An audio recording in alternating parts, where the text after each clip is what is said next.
আসি মাঝে ব্লগে আপনাদেরকে আবার স্বাগত। আজকে তো শনিবার, এই শনিবার থেকে এবং সোম মন্দিরে এই আজকে আমাদের দৃশ্যে আমরা যাবো তার সঙ্গে যাবো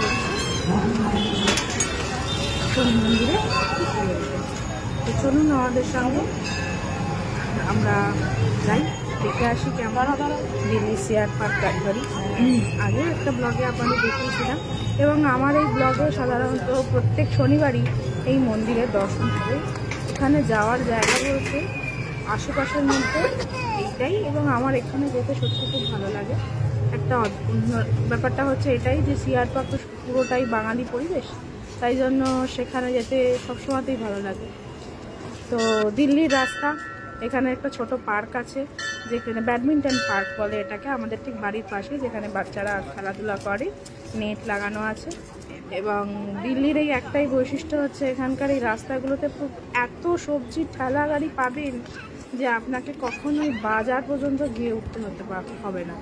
এই ঠেলা গাড়ি থেকেই আপনি মোটামুটি পেয়ে যাবেন। এই পাশেই সব ফ্ল্যাট, এবং এই ফ্ল্যাটের লোকেরা ওই একটা করে নিচে সবজিওয়ালাগুলোর কাছ থেকে ফেলে দেয়, ঝুড়ি নিয়ে নেয়।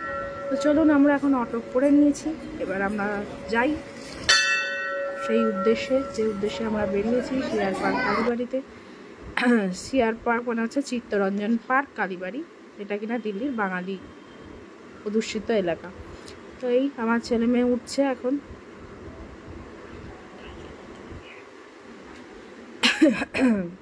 সরি, খুব কাশি হয়েছে, গলায় খুসখুসানি চলছে।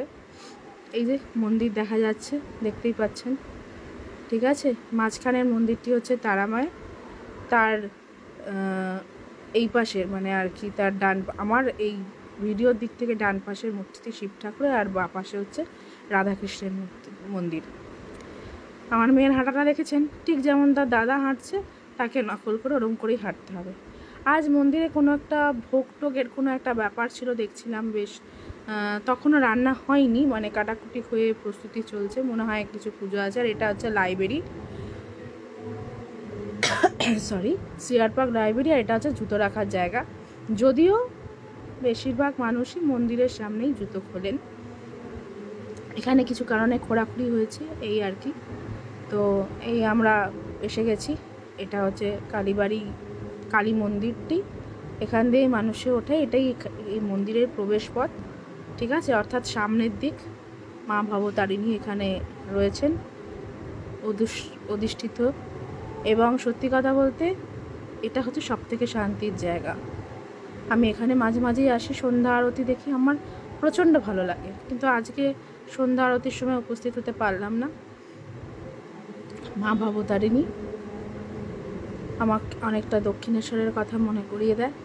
আর আজকে বেশ মোটামুটি ভিড় রয়েছে, অন্যান্য দিন এতটা ভিড় থাকে না, এবং এর থেকেও বেশি ভিড় ছিল যখন আরতি হচ্ছিল। আর এই মন্দির প্রাঙ্গণ হচ্ছে আমার ছেলে মেয়ের একদম মুক্ত ক্ষেত্র খেলার জন্য। তারা সবসময়তে এখানে আসে, মাকে কতটা দর্শন করে সেটা জানা নেই, কিন্তু খেলতে তারা খুব ভালোবাসে। এই যে খেলা শুরু হয়েছে এবং তারা সেখান থেকে চট করে নড়তেও চায় না, খেলছে খেলছে খেলছে খেলছে, খেলবে ওরা এখানে খেলতে আসে। এবং যে পাশে যে লাল জামা পরা আরেকটা বাচ্চা আছে, আজকে তো সেও যোগদান করেছিল। মায়ের হয়তো অবশ্য ভালোই লাগতে পারে, কারণ তার সন্তানরাই তো খেলছে মন্দির প্রাঙ্গণে। আর এবার আমরা যাচ্ছি ভোলে বাবার দর্শন করতে, মায়ের মন্দিরের সংলগ্নই আরেকটি মন্দির, এই হচ্ছে ভোলে বাবার মন্দির। এরপর আমরা যাব হচ্ছে রাধাকৃষ্ণের মন্দিরে। এখানে নারায়ণ রাধাকৃষ্ণ রূপে, সত্যনারায়ণ রূপে এবং তার বাল্যরূপ গোপালের রূপে বিরাজমান রয়েছেন।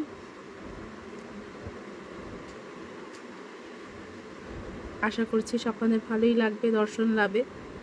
আর এটা হচ্ছে সিআর পার্ক কালীবাড়ির সামনে একটা মাঠ, যেটা এই ফুলের বাগান দিয়ে, মানে ফুলের বাগানই বলতে পারেন, কিন্তু যখন পুজো হয় তখন এই ফুলের টবগুলোকে সরিয়ে দেওয়া হয়, ঠিক আছে। এবং এখানে মানুষ তখন বসেন, প্যান্ডেল করা থাকে, মানুষ বসেন, আর সামনের দিকে প্রোগ্রাম হয়, এখানে বসে মানুষজন দেখেন। আর এরপর হচ্ছে ডান দিকে হচ্ছে দুর্গা পূজার মণ্ডপটি, এইখানেই মাকে এনে আনা হয়, প্রতিষ্ঠা করা হয়, পুজো করা হয়। এবং ওই পাশে যেটা সাদা এবং লাল দিয়ে ঘেরা একটা দেখা যাচ্ছে, এই যে এটা হচ্ছে সাধারণত যদি কোনো শ্রাদ্ধ শান্তির অনুষ্ঠান করা হয় এখানে করা হয়, এবং সত্যনারায়ণের এবং শনিদেবের পুজো এখানেই হয়। এবার আসি সিআর পার্ক কালীবাড়ি থেকে বেরিয়ে আমরা যাচ্ছি মার্কেট নাম্বার 2 সিআর পার্ক। এবং এই রাস্তাটাতে যেতে আমার খুব ভালো লাগে, তার কারণ কি জানেন, এই যে বড় বড় গাছগুলো, এই গাছগুলো দিয়ে না এই রাস্তাটা পুরো ঢাকা। গরমকালে তো জানেনই দিল্লি একদম হট চেম্বার যাকে বলে, কিন্তু এই রাস্তাটায় না একটা অদ্ভুত শান্তি আছে, খুব একটা গাড়ি ঘোড়া চলে না, যত রাত বাড়বে গাড়ি ঘোড়া কমতে থাকে, এবং খুব ভালো লাগে আমার এই রাস্তাটা দিয়ে বেসিক্যালি হাঁটতে। এই হচ্ছে শনি মন্দির, যেখানে আমি প্রত্যেক শনিবার বড় বাবাকে প্রণাম করতে আসি। এছাড়া হনুমানজিও রয়েছেন, সাই বাবাও রয়েছেন, মহাদেবও রয়েছেন, মা তারাও রয়েছেন। আজকে এই মন্দিরের প্রতিষ্ঠা দিবস। আমার এই মন্দিরে প্রত্যেক শনিবারই আসতে লাগে, আমি এসে বড় বাবাকে প্রণাম করে যাই। জ্ঞানত অজ্ঞানত কারোর